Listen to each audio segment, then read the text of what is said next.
Washroom থেকে বের হয়ে প্রেগন্যান্সি কিট হাতে নিয়ে আমি গর্ভবতী কথাটা বলতেই মা আমার চুলের মুঠি ধরে কয়েকটি থাপ্পড় লাগিয়ে দেয়। অতঃপর রাগ নিয়ে বলে, সত্যি করে বল, কার পাপ পেটে ধরছস?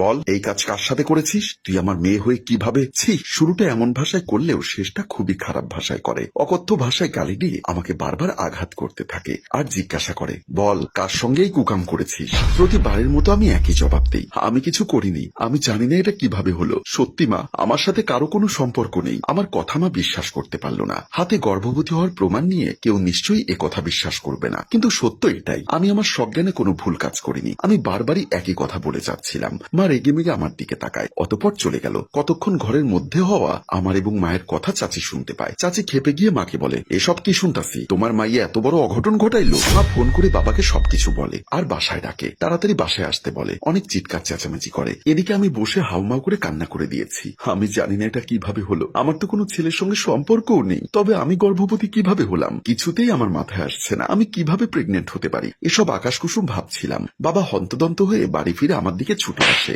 আমার গায়ে হাত তুলেই প্রথম। সেই মুহূর্তে মাও আসে। বাবা রাগান্বিত গলায় বলে, একবার আমাদের মান সম্মানের কথা ভাবলি না? এত বড় অঘটন কিভাবে ঘটাইলি তুই?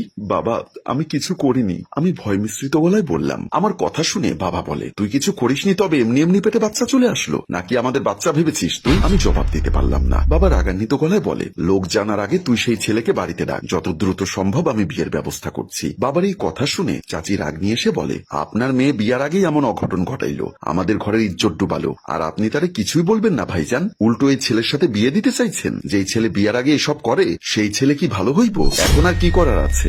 এত বড় অঘটন ঘটিয়েছে বলেই তো বিয়ের কথা ভাবছি, নয়তো এসব জানাজানি হলে আমাদের মান সম্মান ধুলোয় মিশে যাবে। এটা বুঝতে পারছো না তুমি? বাবার কথায় মাও সম্মতি জানায়, সেটাই ভালো হবে। ওকে ওই ছেলের সাথে বিয়ে দিয়ে বিদায় করো। চাচি